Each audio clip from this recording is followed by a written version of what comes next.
8:11. Saludamos al sociólogo Daniel Pontón. Él es catedrático universitario y realiza frecuentemente, lo ha hecho con nosotros, análisis sobre la situación de seguridad en el país. Sociólogo Pontón, tras los anuncios con tono optimista de Paco Moncayo, en el sentido de que no hace falta ya estados de excepción, de que los índices de muertes violentas habían disminuido sensiblemente en provincias como Esmeraldas y Guayas, viene este asesinato de un fiscal, mientras la fiscal general de la Nación recibe otras amenazas. Quisiera preguntarle si es que significa esto un nuevo desafío de las mafias o es un hecho aislado lo de Durán.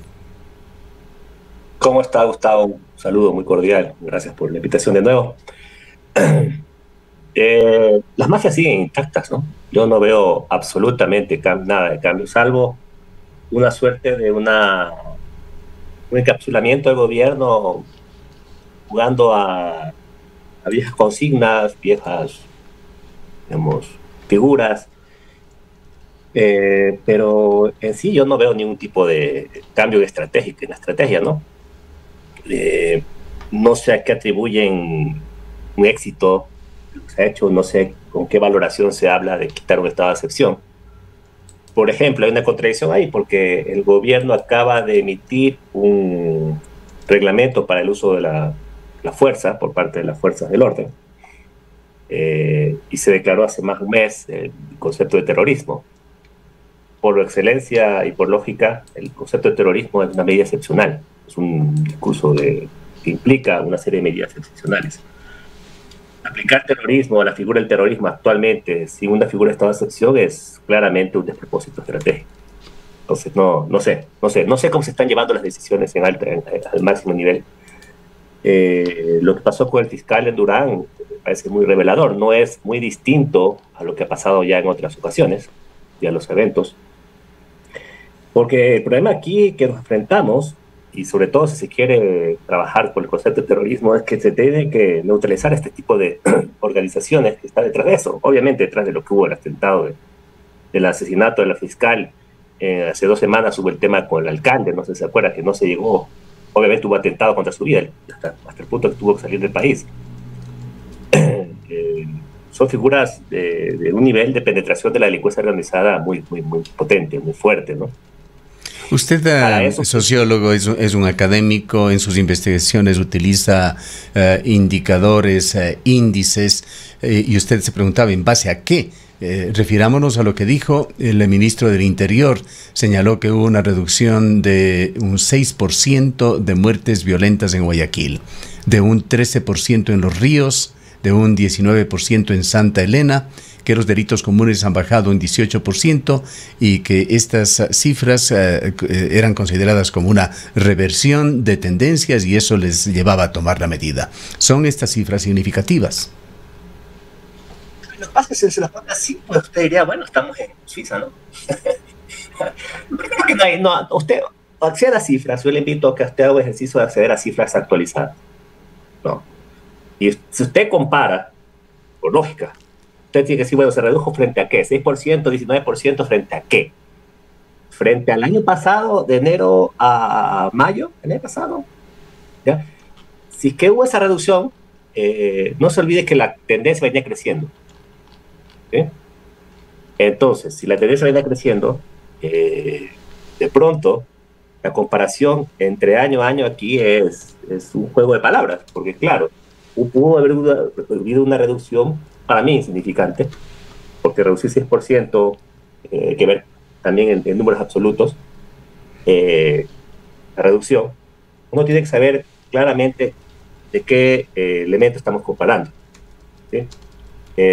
Porque este año ya la cifra era escandalosa. De enero a marzo, de enero a abril de este año, si comparamos con el año pasado, el incremento del crimen había sido cerca del 40%. Incremento. Era escandaloso. ¿sí? Una espiral de violencia que no te detenía. Para hablar con cifras, sociólogo, hay un índice que es utilizado internacionalmente para de alguna manera reflejar el nivel de seguridad en los países, que es este de muertes violentas por 100.000 habitantes. Ecuador ha ido creciendo de cifras que estaban incluso por debajo de un 10%, perdón, de 10 a una cifra de 25, que es la última que hemos escuchado se le asigna a Ecuador. ¿Cuál es esta cifra en su criterio y de acuerdo más bien con su análisis más que el criterio? Esas son cifras anuales. Usted tiene que sumar tal homicidios cometidos en un año frente al otro año. Todavía no hemos cerrado el año. Lo que se veía es que este año ya teníamos un nivel de crecimiento distinto, anómalo, explosivo frente al año pasado, que fue un año explosivo igual. Digamos, de explosión a explosión. Entonces, yo no sé en qué se está comparando, y eso me parece que hay que ser muy técnicos y muy transparentes en qué tipo de temas estamos. Por aquí no se trata que el gobierno gane, aquí está perdiendo la sociedad. O sea, hay que ser bien cautos en estos análisis. Porque el año pasado también, justamente por estas fechas, tuvimos esta decepción y se dijo que fue un éxito y se dijo que fue una reducción sistemática y al final del año terminamos con cerca de 26 por cada 100.000 habitantes. ¿Sí? Entonces, yo no sé si que nos quieren engañar, nos quieren decir que aplacar por el momento las cosas, pero el problema es que estos discursos de que todo va bien, mañana, como por ejemplo el evento fiscal, el asesinato fiscal, que por sí es un evento, pero es escandaloso, ¿no? Le rebota la cara al mismo gobierno. Entonces, hay que ser muy, muy, muy técnico, también cauto, y también tener una estrategia que muchas veces el hecho de comunicación, porque lastimosamente los éxitos que se logran ahorita, en el corto plazo, son derrotas mayúsculas en el largo plazo. Entonces, por Dios, yo no he visto que ha cambiado absolutamente nada, salvo efectos, ¿no? Efectos, por ejemplo, de los terroristas, decretar un entrenamiento para el uso de la fuerza y toda la parafernalia. Hemos pasado de parafernalia a parafernalia, pero no se resuelven los temas. Y con respecto al tema de la impunidad, porque esto tiene que ver con el asesinato este fiscal tiene que ver con un tema de impunidad, ¿ya? No hay una estrategia frente a ese tema. Y si no, yo lo afirmo, yo lo puedo afirmar, y tengo elementos bastante precisos para decir que no hay, que lo digan, ¿qué están haciendo frente a ese tema? Por ejemplo, no se ha fortalecido la investigación criminal, no se ha fortalecido la fiscalía, la justicia, la estrategia de protección a fiscales, solamente son meros anuncios, se habla de que sí, que ya vamos a hacer las cosas, pero yo no veo nada. Esa oficina del fiscal parece una tienda de barrio, donde cualquier persona puede entrar. ¿Cómo puede en Durán tener un fiscal con un nivel de protección tan abrupto como hemos vivido, por Dios? O sea, ¿quién se quiere prestar para eso? Imagínense la calidad de servicio que está brindando el Estado, o ese nivel de seguridad de los fiscales. ¿Quién se puede prestar a eso, salvo que tenga un interés mayúsculo en la corrupción, etcétera? Entonces, no hay una estrategia. Yo no veo una estrategia. Y hay otro tema que se tiene que considerar en Ecuador, es que nace justamente de estas situaciones, la falta de fe, la falta de confianza en las autoridades por parte del público. La gente no denuncia muchos hechos criminales porque lo ve como una pérdida de tiempo.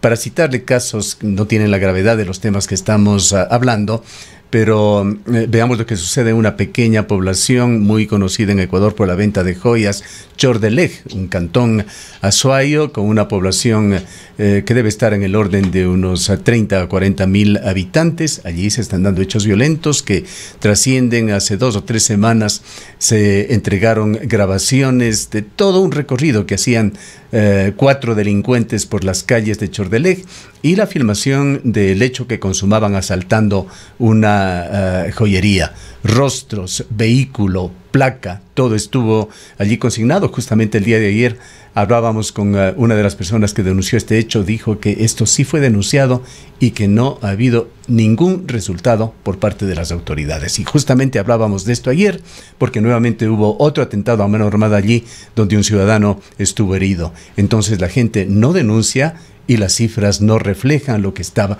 pasando en la práctica. Sí, es un evento más. La casuística ayuda para entender la realidad, ¿no? Es un evento más de lo que está pasando. En este país, las cuestiones de manejo de seguridad, las cosas que se hacen están puestas así, en sentido contrario, y te ha generado una cerca de círculos viciosos extremadamente complicados por sostener, y extremadamente degenerativos a nivel social.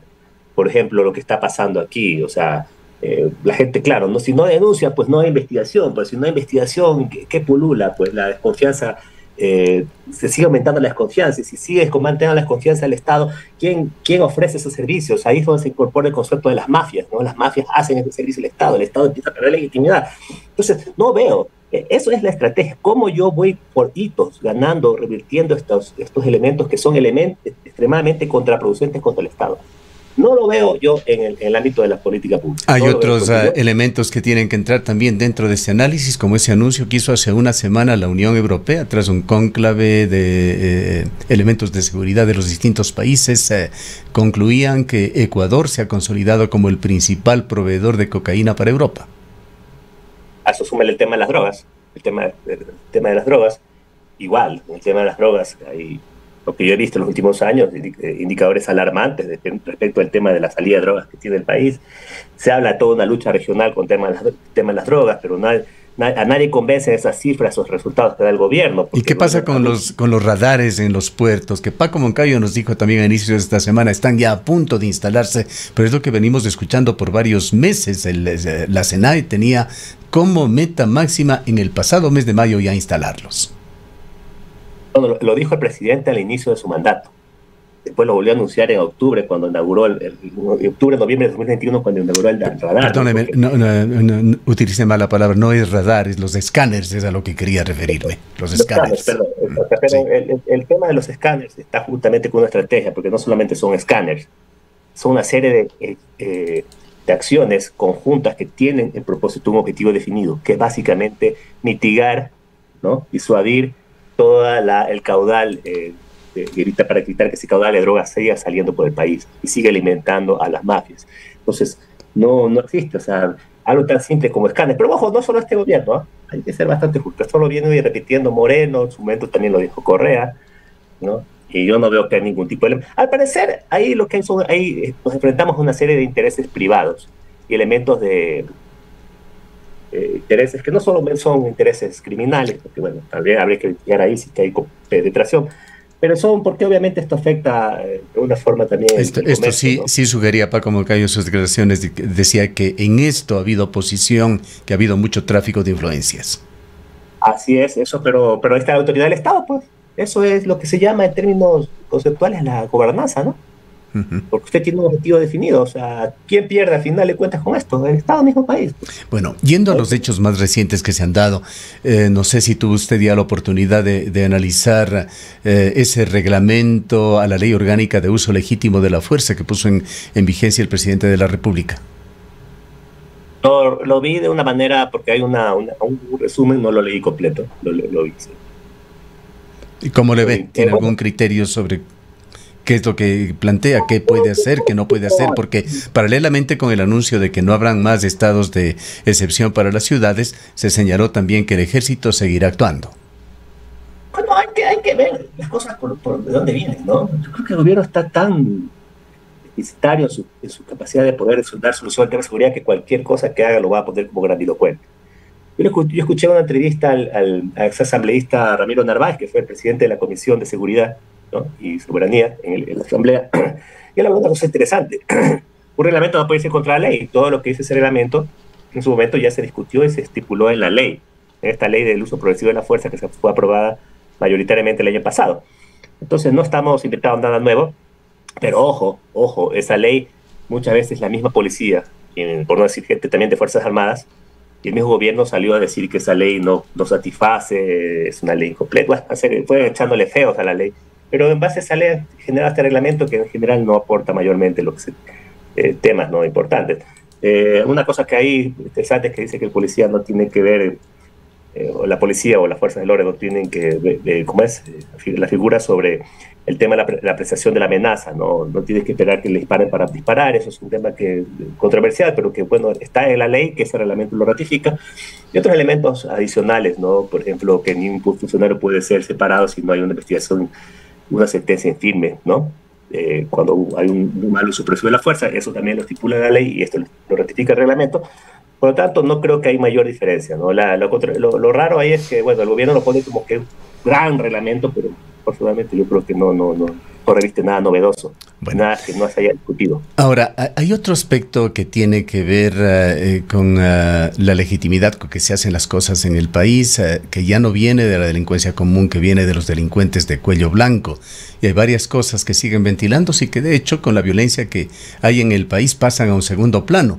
Está por allí el proceso de instrucción del caso Sino Hydro, que se lo va cerrando ya sin la presencia del expresidente Lenín Moreno. Él se ha dado modos para permanecer en Panamá. Hay 2 nuevas investigaciones penales contra Jorge Glass que podrían revertir su intento de libertad provisional que ha iniciado la Fiscalía General del Estado. Hay adicionalmente una información en el sentido de que el exministro Pedro Merizalde se ha confirmado habría recibido casi $1 millón en presuntos sobornos en cuentas de Suiza y Estados Unidos. Para resumir esto se traduce en ese perjuicio enorme que hubo durante la etapa de los gobiernos de Lenín Moreno y el de Rafael Correa, que se estima hubo un perjuicio por estos delitos de cuello blanco del orden de unos $30.000 millones, que posiblemente en cifras es más significativo en lo económico que los daños que causan el otro tipo de violencia. A ver, el problema de esta cosa que se ha hecho tan trillada y tan politizado el asunto que realmente uno sabe dónde pisar, ¿no? Obviamente, el punto aquí es la corrupción, la corrupción y la época donde se dieron grandes perjuicios para el Estado, ¿no? Principalmente yo creo que esa cifra de $30.000 millones hay que tener un poco de perspectiva de para mí exagerada. No quiero decir que no haya habido corrupción, pero $30.000 millones es muchísimo dinero, ¿no? El presupuesto general del Estado de un año. Estamos hablando de presupuestos de Estado en manos de bolsillos privados. Me cuesta poco creerlos desde el punto de vista macroeconómico, ¿no? Bueno, pero obviamente hay recordemos que el caso Sino Hydro solamente habla de $70 millones que se repartieron. En todo caso, no serán los 30.000, pero estamos hablando de unas megas cifras que antes de estas últimas décadas realmente no las conocíamos en Ecuador. En este caso, desde mi perspectiva, ahí lo puedo decir, lo hago a título personal, es muy complicado separar lo jurídico de lo político. Es muy, muy complicado. Y ese es el gran problema que tenemos, ¿no? Yo, por lo menos, el caso de estos, de Sino Hydro, etcétera, yo lo que he visto es que, bueno, nace justamente casi 3 años, o casi 2 años después de que el señor Moreno, o 3 años después que se lo denunció y 2 años que el señor Moreno salió del poder. Claro, la pregunta que uno se hace es por qué no se lo reveló en su momento. De ahí, bueno, ahí es donde se pone suspicacia los tiempos políticos de la Fiscalía, ¿no? También porque la Fiscalía, por más un organismo técnico autónomo que se incite o que dice ser, es un organismo que también actúa de forma política, ¿no? Por ejemplo, la denuncia del señor Glass ahorita con respecto al tema de el caso de la reconstrucción de Manabí sale un día después de que la misma fiscal ha sido acusada de plagio en un evento. Entonces, al parecer estamos en la misma ruleta, ¿no? Que no sé si que algún rato podamos poner un punto de orden. Ahora, esperaría que detrás de esto haya la seriedad y la justicia tenga la medida de establecer los mecanismos de prueba sobre y demostrar que estos eventos se han cometido y pueda establecer responsabilidades. Por aquí no se trata de tapar el sol con un dedo. Hay corrupción. Ha habido mucha corrupción. Existió, ¿no? Existe y va a existir.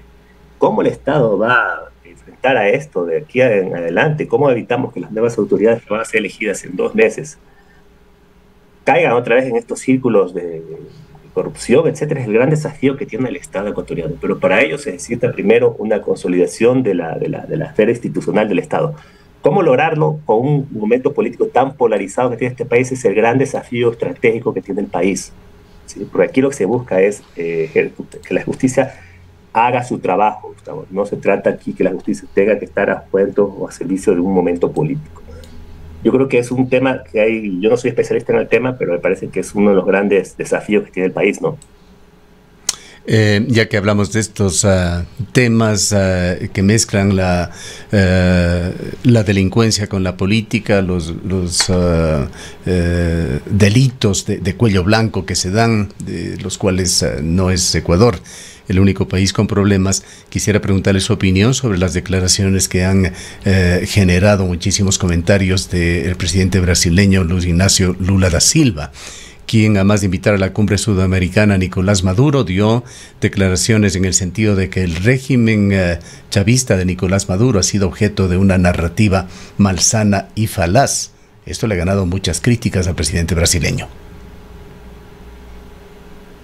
Bueno, o sea, ahora el señor Lula, ¿por qué lo dice, no? A ver, Lula está detrás de UNASUR, ¿no? Y él está pensando más en una lógica más regional, geopolítica, hay intereses superlativos. Ahora, para hacer eso debe contar con Venezuela, debe contar, ahí donde se hace con el problema, y para eso necesita un poco bajar de la carga negativa de responsabilidad y de estigma que se tiene sobre el señor Maduro, pues es parte de eso, ¿no? Ahora, ¿algo puede tener razón? Sí, yo creo que sí, hay muchas cosas que pues, se puede tener razón. Yo he sido bastante crítico con la generación de estas narrativas donde todo lo criminalizan, todo lo ponen al nivel de narcotráfico, todo lo que hace la sociedad es producto del narcotráfico, todo lo que no me gusta a mí es atachado como narcopolítica, etcétera. Entonces eso, lastimosamente, también lo vivimos muy a día nosotros, y no nos permite como país evolucionar, ¿no? Ahora, el señor Maduro ha sido básicamente un presidente desastroso en materia de política económica y social para su país, ¿no? Sí, ha tenido bloqueos, es verdad, pero también ha sido una persona que ha manejado el país de una forma bastante fuera de lo que es cercano a un buen gobierno en materia de recuperar condiciones de bienestar para su país, de seguridad, etcétera. Y todo el tema migratorio es un problema regional que tampoco puede estar pasado por alto por parte de los países. Entonces, ¿cómo evitar que eso siga siendo proliferando? Me imagino que eso es el gran desafío de lo que el señor Lula quiere generar, que es este tema de la recomposición de UNASUR, ¿no? Pero claro, Lula da Silva lo piensa más a niveles de políticas regional, y eso me parece que es lo que motiva este discurso, de atenuar justamente las cargas negativas, discursivas al menos, sobre Maduro. Claro, la reacción de los presidentes en esa cumbre, sin embargo, dieron el resultado que todo lo contrario de lo que buscaba el señor Lula da Silva, pues se postergó, ni siquiera se mencionó en la resolución final a UNASUR, es decir, que hubo críticas y concertadas de los gobernantes de América, incluyendo entre ellos al presidente de Chile, un presidente de izquierda. Pero doblemos de esa página y vayamos a conclusiones del tema de la violencia, de esta situación emergente, de este desafío de las mafias que continúa en el Ecuador. ¿Cómo ve usted la evolución de esta situación en este corto periodo que aún le toca gobernar a Guillermo Lasso? No creo que la cosa cambie. No creo, la cosa venía empeorando y va a seguir empeorándose. O sea, no es sencillo poder normalizar el asesinato de un fiscal. No es que esto, lastimosamente en este país aparecen estas figuras, estos eventos que en otros países han generado una especie de indignación moral y que a muchos países lo ha llevado a poner un punto de alto, a topar fondo, ¿sí? Como se dice. Este país lo hemos normalizado. Al parecer, lo que estamos normalizando en los últimos años en este país es topar fondo, ¿no? Topar fondo es normal, entonces, por lo tanto, nunca va a haber un fondo. Entonces, me parece que es complicado, o sea, no se puede ratificar, o sea, yo creo que ese es el gran parte del problema. ¿Hasta dónde vamos a llegar? No lo sé, pero yo, personalmente, le digo a Gustavo, no creo que la cosa cambie. Bien. Queremos agradecerle mucho por habernos acompañado esta mañana. Listo, gracias, Gustavo. Hasta luego. Declaraciones del sociólogo Daniel Pontón, académico, experto en seguridad. Él trabaja en el Instituto de Altos Estudios Nacionales. Son las 8:35 minutos.